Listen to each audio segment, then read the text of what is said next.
할렐루야. 잘 오셨습니다. 하나님 여러분 사랑하십니다. 그 마음을 받으시고 이 시간 앞뒤 자분과 서로 평화 인사를 나누겠습니다. 반갑습니다. 축복합니다. 말씀의 은혜 받기를 원합니다.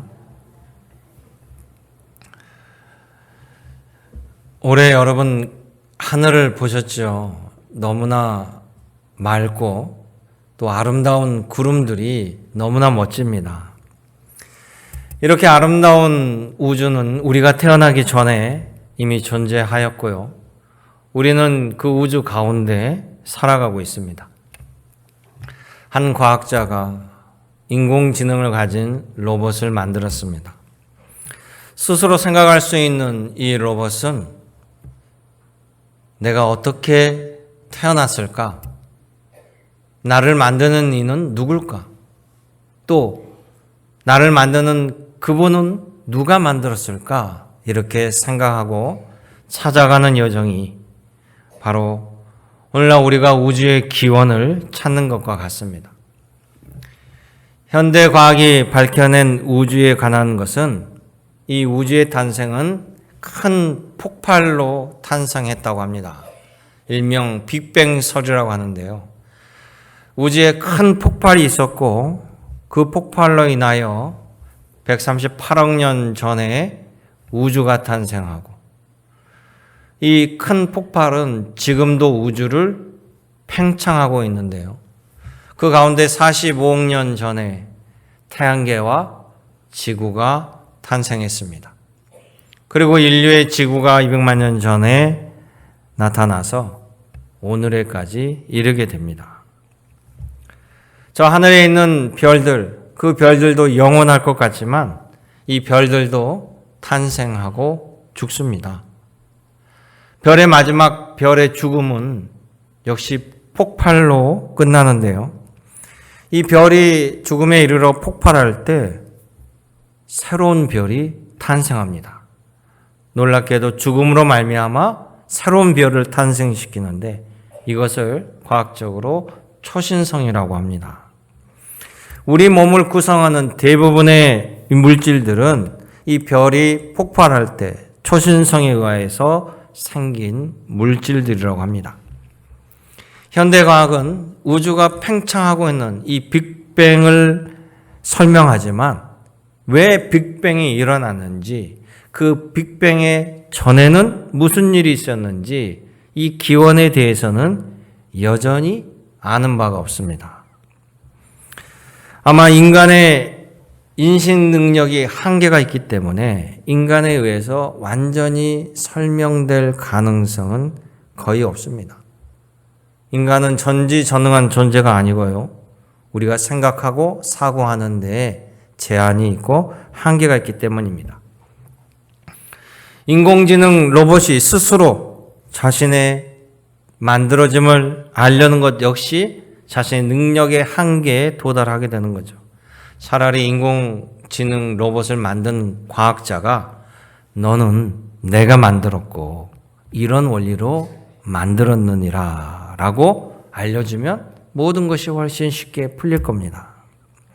현재까지 인류가 알아낸 이 우주도요, 계속해서 살아서 팽창하고 있고 그 안에 있는 별들도 생로병사를 겪는다라는 사실인데, 이 모든 것들이 스스로 이렇게 완벽한 자율적인 시스템을 갖췄다라고 말하는 것은 기적 중에 기적입니다. 그런데 과학은 기적을 인정하지 않기 때문에 모른다라고 하죠. 우주가 스스로 돌아가는 이 시스템, 이것은 말이죠, 누가 의도를 가지고 이렇게 만들었기 때문에 우주가 돌아가고 있는 것입니다. 그렇게 만드신 절대적인 조물주, 창조주, 신이 계십니다. 그분이 바로 창조주 하나님이십니다.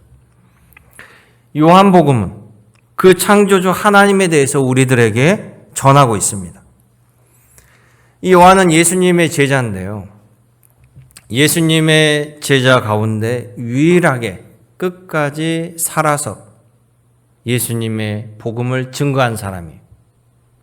다른 제자들은 야고보 제자를 필두로 모두 다 순교했습니다. 그런데 이 요한은 예수님께서 십자가 도상에서 내 어머니를 부탁한다 할 정도로 그의 삶이 이어져 간다는 것을 예수님도 알고 계셨죠. 그런 요한이 예수님을 전하고자 하는 그 대상들, 그 시대는요, 그리스 로마 헬라 철학의 영향을 받은 성도들이에요.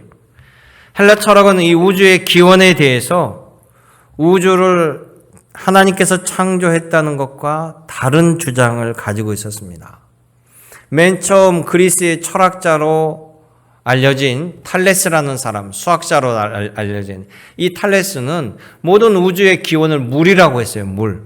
우리가 태어남도 물속이고 또 우리의 모든 몸을 구성한 대부분도 물이고 물이 생명에 있어서 필수 조건이기 때문에 물이라고 주장했습니다.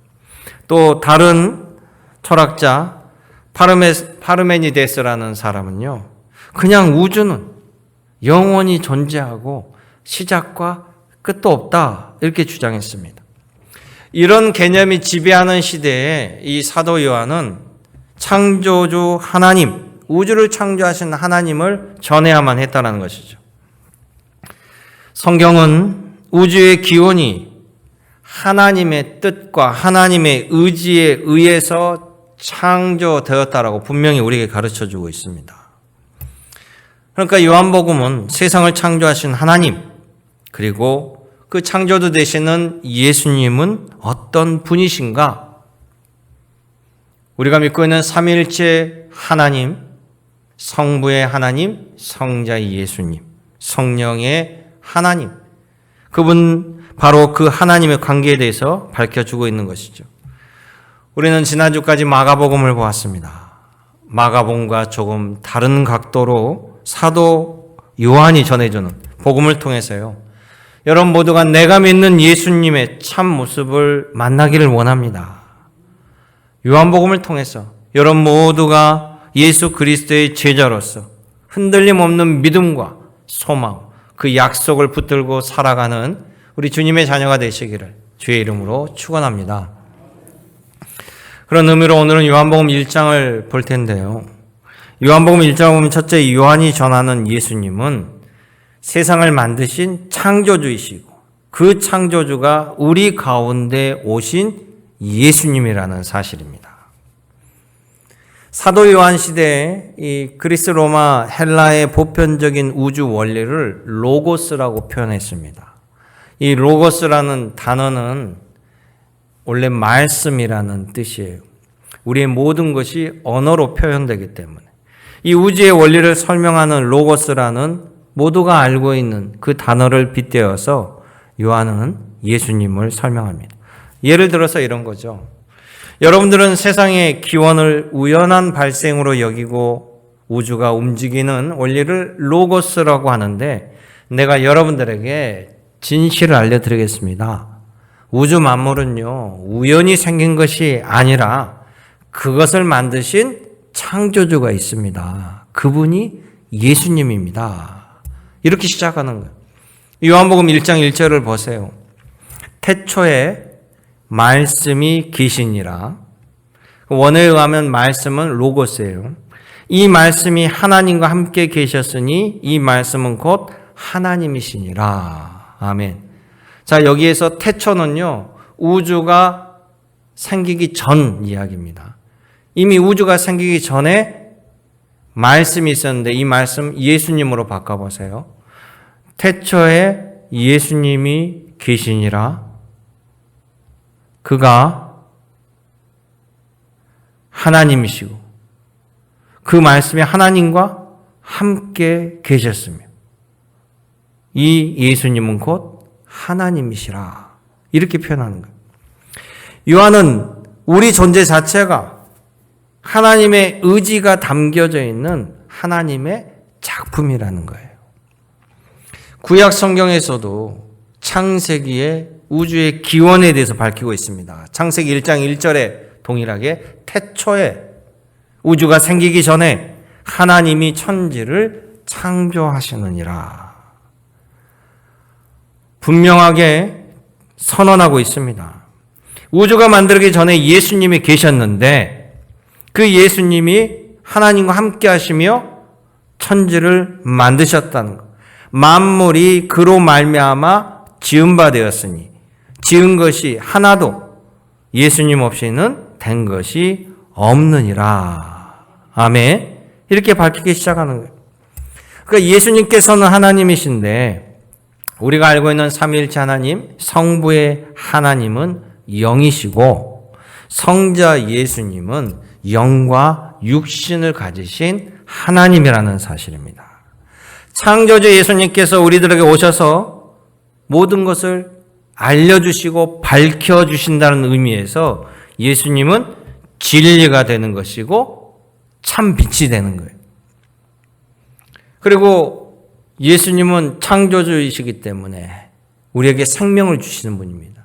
그러니까 요한복음 1장에 보면 말씀, 생명, 진리, 참빛 다 예수님을 표현하고 있는 말들이에요.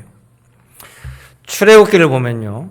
모세가 하나님의 부름받고 시내산에 올라가서 하나님을 대면하는 모습이 보입니다.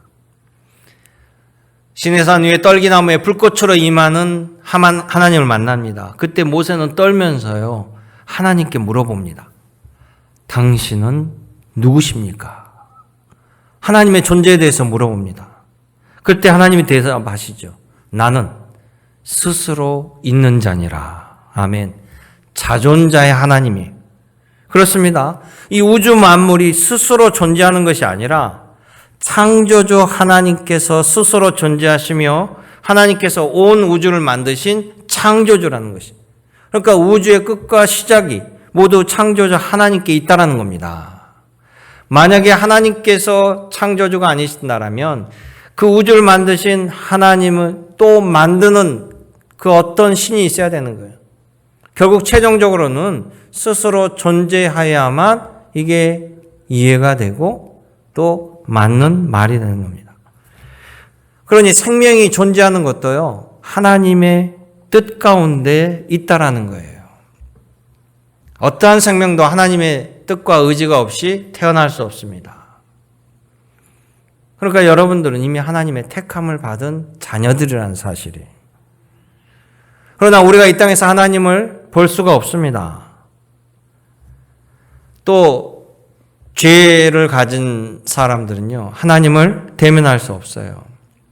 우리가 하나님 볼 수 있는 방법이 있는데 그것은 바로 하나님께서 육신으로 오신 예수 그리스도를 통해서 만날 수 있게 되는 것입니다. 요한복음 14장에 이렇게 얘기합니다. 말씀, 곧 말씀이 예수님이고 하나님이시죠. 말씀이 육신이 되어 우리 가운데 거하시며 우리가 예수의 영광을 보니 아버지 독생자의 영광이요 은혜와 진리가 충만하더라. 아멘. 예수 그리스도로 말미암아 주님이 주시는 원천적인 그 생명, 참 생명을 여러분들이 얻게 되는 것이고 여러분이 하나님의 자녀가 되는 영광을 입게 되는 것입니다.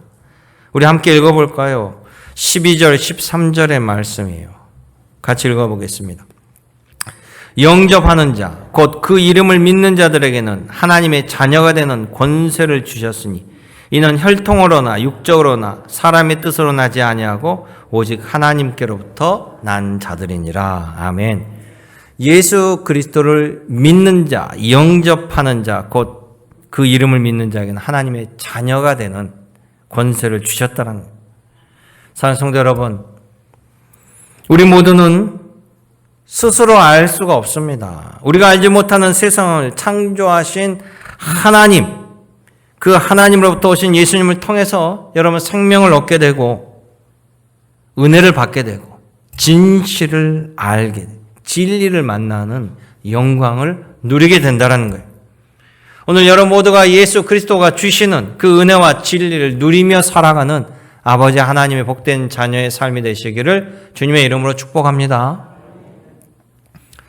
두 번째, 이 요한은요, 예수님은 이 세상의 죄를 지고 가시는 어린 양이다 라고 표현합니다.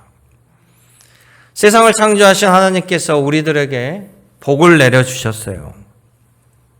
창세기를 보면 에덴 동산을 만들어주시고 첫사람 아담과 하와에게 모든 것을 누리고 아무런 해받음도 없이 살아갈 수 있도록 은혜를 베풀어 주셨습니다.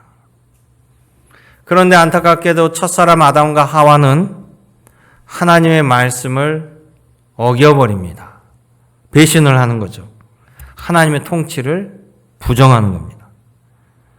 하나님의 말을 듣지 않기 때문에 결국은 하나님의 통치를 거부하게 되는 결과를 낳게 되고 하나님과 관계가 어긋나게 됩니다. 은혜와 영생이 사라지고 그 죄로 말미암아 죽음이 들어왔습니다.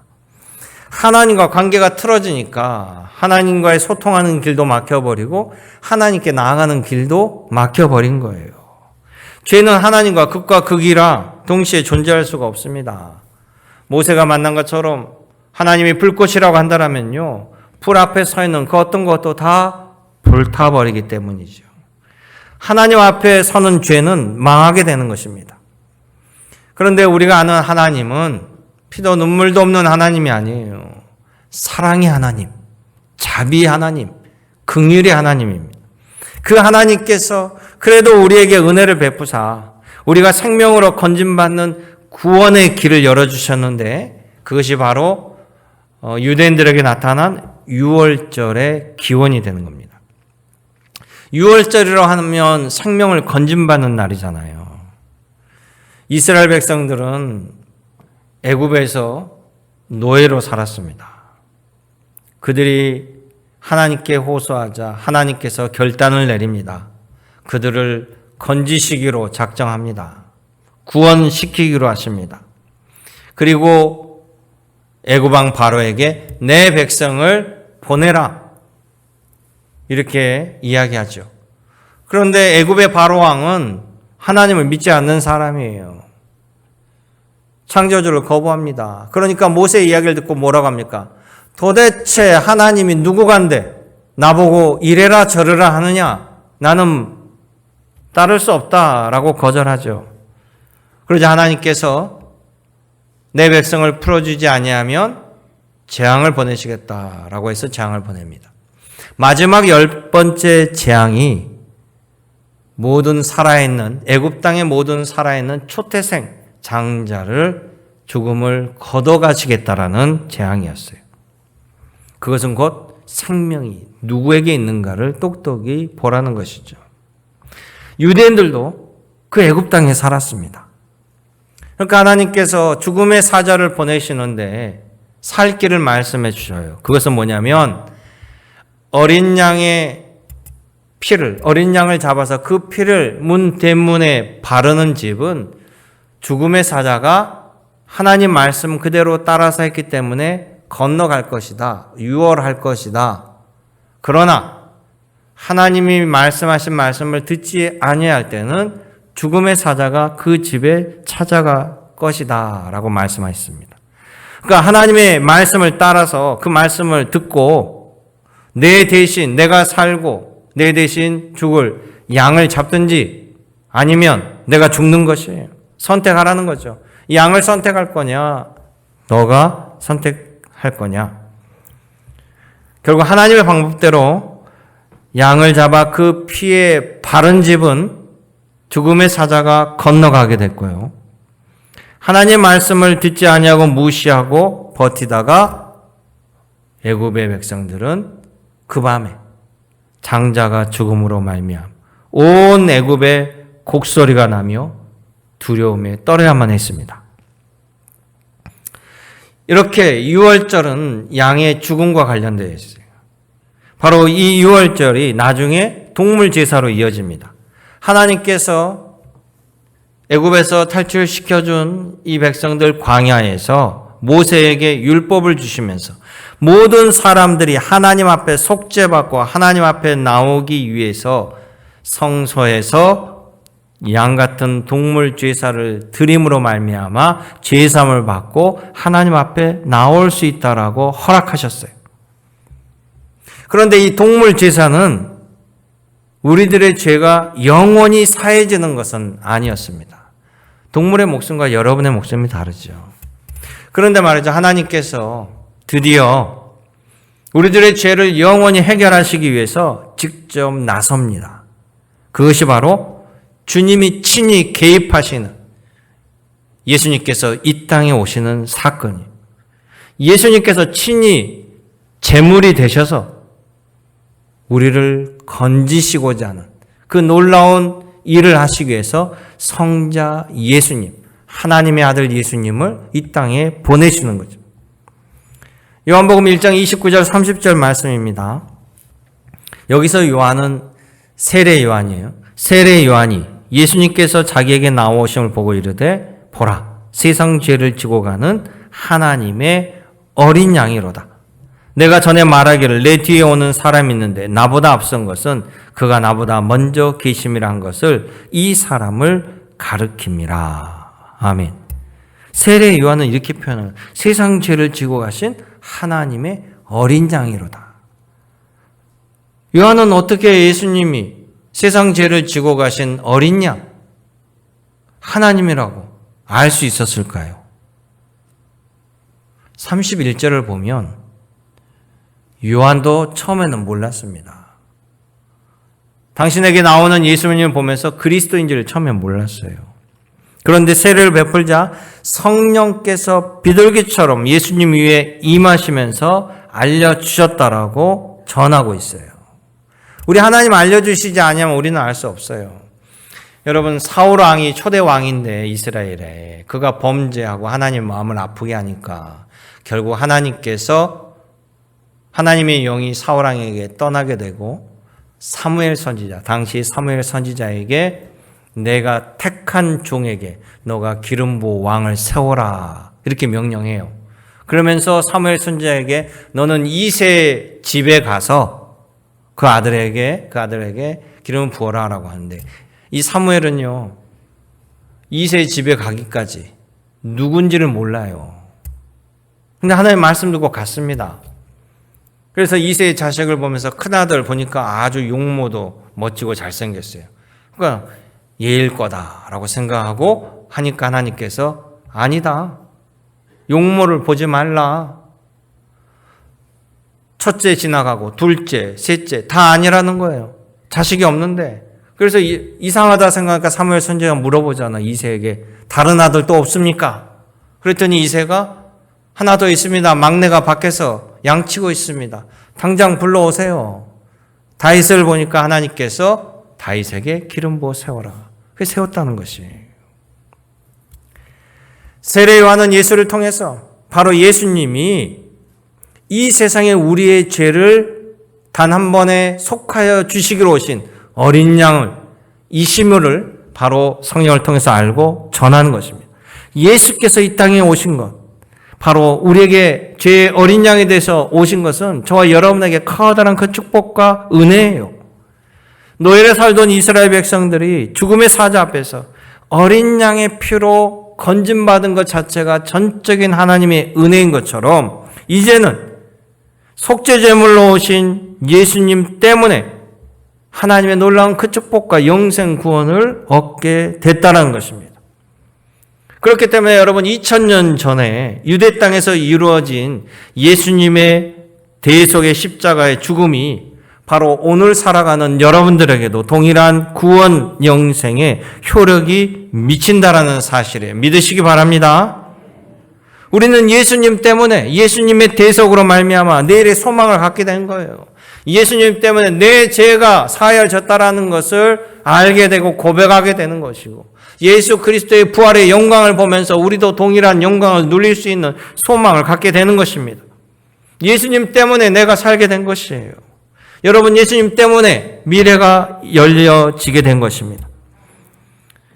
나의 영혼에 확실한 보장을 주님이 해주셨습니다. 여러분 이 믿음의 축복을 누리시고 이 믿음으로 살아가시기를 주님의 이름으로 간구드립니다. 세 번째 요한이 전하는 예수님은요. 구원의 복을 주시고자 모든 민족을 예수님의 제자로 부르신다라는 겁니다. 예수님의 사역을 두 가지로 압축하면 죄사함과 제자 삼기예요. 그런데 죄사함은 우리들의 영역이 아닙니다. 이 죄사함은 예수님께서 자신이 십자가를 지심으로 해결해 주셨고요. 우리들에게는 예수님이 제자로 부르시면서 제자의 길로 초대해 주셨습니다. 예수님은 부활 승천하시면서 직계 제자에게 이런 당부를 하시죠. 너희는 가서 모든 민족을 제자를 삼아 아버지와 아들과 성령의 이름으로 세례를 주라. 하나님의 인치심의 자녀로 삼으라는 거예요. 결국 천국 복음을 전하는 것은 예수님의 제자로 삼는 것입니다. 오늘 말씀에 보면 예수님께서 갈릴리에서 공생애를 시작하시면서 제자를 부르시는 장면이 먼저 나와요. 세례 요한과 함께 있었던 두 제자 요한과 안드레, 그들을 예수님이 부르십니다. 이 요한복음을 기록한 요한은요, 원래 세례 요한의 제자예요. 안드레도. 그런데 세례 요한 스승을 통해서 예수님이 누구신가를 들었고 예수님이 직접 요한과 안드레에게 부릅니다. 초대하죠. 와 보라. 그래서 이 안드레가 예수님의 제자가 되고 난 다음에 자기의 형제, 그 유명한 베드로를 소개하는 겁니다. 또 요한의 형 안드레도 예수님의 제자가 되죠. 예수님께서 또 갈릴리에 가시면서 빌립을 보면서 제자로 부르십니다. 빌립에게는 아는 사람이 있었어요. 나다나엘이. 이 빌립이 나다나엘에게 복음을 전해요. 이 나다나엘이 나중에 예수님이 제자가 돼요. 그 나다나엘이 마태복음서에 다른 복음서에 하면 바돌로메라는 이름으로 나옵니다. 그런데 이 나다나엘에게 빌립이 복음을 전할 때 나다나엘이 처음에는 거부해요. 믿지 않아요. 아니 예루살렘도 아니고 이 비천한 동네, 이 천한 동네 갈릴리에 메시아가 오셨다고? 있을 수가 없어. 거절해요. 믿지 않습니다. 그런데 빌립은요, 예수님을 전하는데 포기하지 않습니다. 나다나엘에게 또 말하고 또 전하고, 그리고 나다나엘에게 마지막 예수님과 똑같은 말, 와 보라니까, 와서 직접 예수님을 만나 보라니까, 이렇게 해서 예수님이 인도합니다. 나다나엘이 빌립에게 이끌려서 예수님에게 나갔더니 예수님이 이미 자신의 모든 걸 알고 계신 거예요. 나다나엘 본 예수님이 이렇게 말씀합니다. 47절의 말씀이에요. 보라 이는 참 이스라엘 사람이라 그 속에 간사한 것이 없도다. 할렐루야. 나다나엘의 심중을 다 꿰뚫고 있었습니다. 이미 빌립이 전도하기 전에 예수님은 나다나엘이 어디에 있었는지, 무화과나무 그늘 아래에 있었는 것을 다 알고 있었다는 거예요. 바로 나다나엘을 부르신 것은 예수님입니다. 예수님이 여러분들도 제자로 부르셨어요. 세상 사람 날 몰라줘도 내 마음, 내 심중 깊어 있고 있는 그 모든 생각, 선한 마음들 예수님이 알아주시는 거예요. 예수님은 여러분들을 사랑하십니다. 나는 나를 미워하지만 예수님은 나를 사랑하시고 나에게 생명을 주시고자 모든 걸 던지셨어요. 여러분들은 주님의 부르심으로 생명을 얻었습니다. 그래서 우리가 예수님을 구세주라고 부르는 거예요. 나의 구원자, 나를 건지시는 분. 그분이 나를 건져주시고 나를 제자로 삼아 주셨다는 것. 바로 하나님의 영원한 은혜와 복을 주시고자 원함입니다. 유대인들은요, 하나님을 자신들만의 하나님으로 알고 있었습니다. 우리 민족만을 구원하는 조상신으로 여겼습니다. 그런데 하나님은요, 유대인들만의 하나님이 아니었습니다. 구약 성경에도 보면 하나님께서는 끊임없이 이방 민족들도 챙기고 이방 민족들에게도 하나님 말씀을 전합니다. 은혜의 자리, 복된 자리로 오라고 선지자를 보내고 파송해요. 만민들을 살리기 위해서 그랬습니다. 하나님께서 예수님을 보낸 것도 유대인만을 살리는 것이 아니에요. 저와 여러분을 포함한 모든 만민을 살리시기 위해서 예수님을 보내신 겁니다. 이방 나라에 복음을 전했던, 기쁜 소식을 전했던 사람 중에 하나가 요나예요. 요나. 여러분 요나서 잘 알고 있죠. 이 요나에게 가서 하나님 말씀을 전하라는 것은 유대민족이 아니고 아수르 제국에게 말씀을 전하라는 겁니다. 여러분, 아수르 제국은 북이스라엘을 멸망시킨 나라예요. 아수르 제국은요, 하나님 믿지 않는 백성입니다. 아수르는 이방신을 섬겨요. 그런데 하나님께서 아수르 제국을 소돔과 고모라로 보시고 이제 심판을 작정하신 거예요. 하나님께서 그들의 죄가 너무 크기 때문에 심판을 작정하셨으면 하나님이 하시면 돼요. 그런데 요나를 보내는 거예요. 요나를 보낸 건 뭐냐면 하나님 말씀을 듣고 너희가 회개하면 심판을 거두시겠다라는 축복과 은혜의 말씀입니다. 그래서 요나를 불러서 보니까 요나가 안 가는 거예요. 요나는 싫어요. 아수르 제국이잖아요. 적대국이에요. 적대국에게 말씀을 전해가지고 그들을 살리려는 거예요. 싫은 거예요. 도망가 버렸습니다. 요나가 도망가서 다시스로 가고 배를 타는데 풍랑이 일어나서 결국 하나님 말씀대로 니느웨 아수르 제국 수도에 갈 수밖에 없었어요. 가면서 요나는 생각합니다.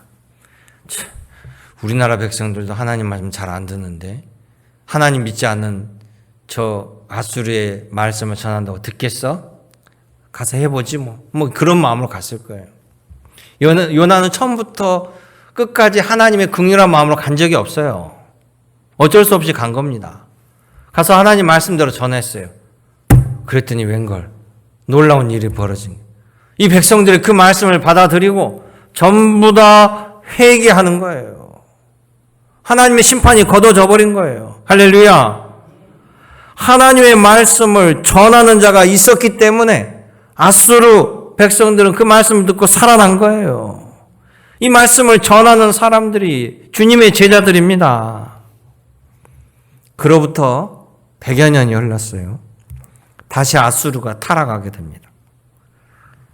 하나님께서 또 이 아수르 니느웨 성에게 선지자를 보내요. 그 선지자가 나훔 선지자입니다. 선지자가 가서 요나처럼 말씀을 전했는데 이제는 콧방귀도 안 낍니다. 아수르가 거부해요. 하나님 말씀 듣지 않아요. 결국 그 아수르 제국은 그 강력한 제국이 바벨론 제국에 의해서 멸망하고 맙니다. 그 후손들은 지금도 흔적을 알 수가 없어요. 이 말은 뭡니까? 사랑하는 성도 여러분, 하나님의 생명 복음을 전하는 자가 있어야만 듣고 사는 거고 또 이 말씀을 들어도 본인들이 믿음으로 따라야만 생명을 얻을 수 있다라는 사실이에요. 그러니까 예수님의 입장에서는 먼저 제자 삼는 것이 중요합니다. 말씀을 전해야죠. 여러분들을 예수님의 제자로 부르시는 것도 마찬가지. 하나님께서 여러분들을 다 아시고 사랑하시고 먼저 생명 구원의 은혜를 다 주셨습니다. 모든 것을 책임져 주신 거예요. 그런 여러분들을 주님이 제자로 부릅니다. 생명을 건지는 일에 여러분을 쓰고자 합니다.